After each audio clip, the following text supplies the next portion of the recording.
4:11 p.m. ETMETAIRIE, left the night Cameron Jordan found out he had been selected to his third Pro Bowl. One of his first comments was, "Halfway to my dad." Steve Jordan set an away high standard as a six-time Pro Bowl tight end for the Minnesota Vikings from 1982 to 1994.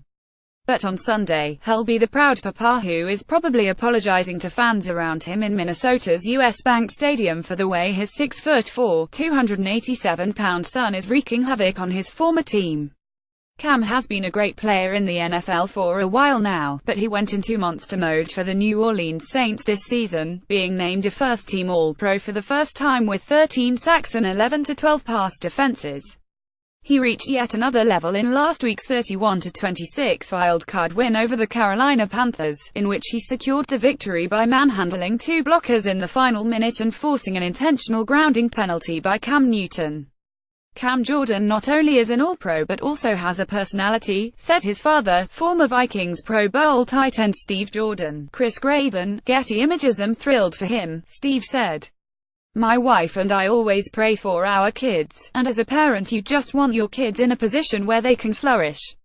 And he's so competitive. I'm excited for him because having been a former player, of course, and having played in some playoff games and knowing the intensity of it, it's just awesome that my son, who enjoys that competition, is gonna have an opportunity to experience that." Steve joked that people keep asking him which team he is going to root for, and his first response is everybody. But he acknowledges that blood is thicker than water. Cam is in no way conflicted.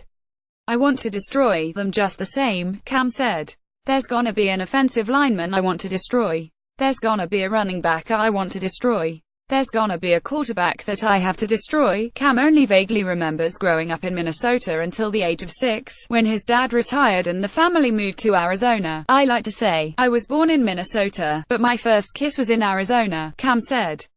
"I learned how to drive in Arizona." He does have fond but fuzzy memories of the North Country, though. "I'm not gonna lie to you, my memories of that young childhood are sort of in and out," he said. "I think I made it out of first grade. I remember jumping in some leaves, getting so cold outside. We got locked out of a car, being at an away game or something where it was snowing, and I was miserable and I was like, I hate football, but at the same time, those games that you get to go into the locker room, like, hey, these are my dad's co-workers, and they turned out to be legends. You talk about Chris Dolman, you talk about Joey Browner, Darren Nelsons of the game, but afterwards, you grow up, and you get drafted by the Saints, and you know, this is my team. This is my family. This is what I'm fighting for." Steve said times were different back before free agency, when teammates stayed together longer and families grew up together. Dolman absolutely remembers young Cam running around in the locker room and hanging out at family get-togethers. The Pro Football Hall of Fame defensive end said he is Uncle Chris to Cam and his brother and sister. Dolman said he and Cam text maybe 4 or 5 times per season. "I look at Cam, and I'm so proud of him. To him get upfield and make plays happen. He's grown up to be quite the guy, quite the man," Dolman said. All the families of former Vikings players know him personally, people who have been working in the front office forever. "It makes us all proud." The same thing with Larry Fitzgerald, son of a longtime Minnesota sports writer. "It makes us all proud to see those guys grow up and be the second generation." When asked if that means Cam would be forgiven for leading the Saints to a win, Dolman said, "Well, I don't know about that. But I will be very proud of him because he's doing his job." Cam not only looks up to his father but also readily admits that Steve basically forced him into this football thing. Cam wanted to play basketball before Steve insisted that his son give football a try because he could tell what kind of body shape his son was developing. Cam, who refers to himself as a laid-back, Cal Berkeley type of dude, eventually decided to start trying a little harder at football when he realized how good he was. New Orleans 11-5 at Minnesota 13-3, Sunday, 4:40 p.m.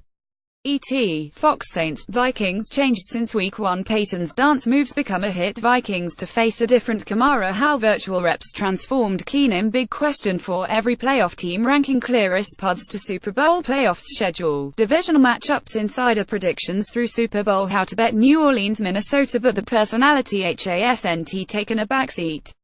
As dominant as Cam has been on the field, he has started to earn just as much renown for his fun-loving, sarcastic off-field personality. Maybe it's because Steve and the kids always loved the WWE growing up, and much to the chagrin of Cam's mom, Anita, they often turned the living room into a wrestling ring.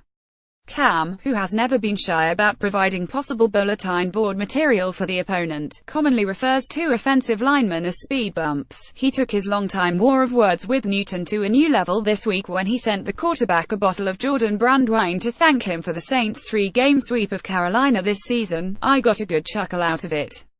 He probably won't open it," the younger Jordan said. "At the end of the day, I think we played a hell of a game against Cam Newton, which is one of the top quarterbacks in our league. But I was having a little fun, so, do you know, whatever.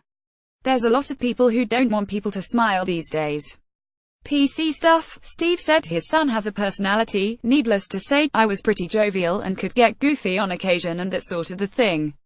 But HES on most of the time," said Steve, who was just as quick to credit Cam for developing into a team leader who has let the rest of the locker room know that as much fun as they're having, they need to realize the next game is only bigger. "He's just a fun-loving guy. He doesn't take himself too seriously, doesn't take life too seriously," Steve said. "But this game of football, particularly now, he's definitely taking that serious." Cam acknowledged that his dad tries to get to him to tone it down sometimes and asks him if he has thought of the ramifications, but Cam says, "No, I haven't. I shot my shot and said what I said and had to back it up. At 28, I'm in my physical prime, so at this point, I just feel like I can back it up," said Cam, who said it's winning that allows him to be that way. "I love everything about this team. I love everything about what we've been able to accomplish so far," Cam said. "But we have higher, loftier goals. So to have every opportunity, this is something that I always want to cherish and I always want to remember. So when it comes to having fun, it's the spoils of war."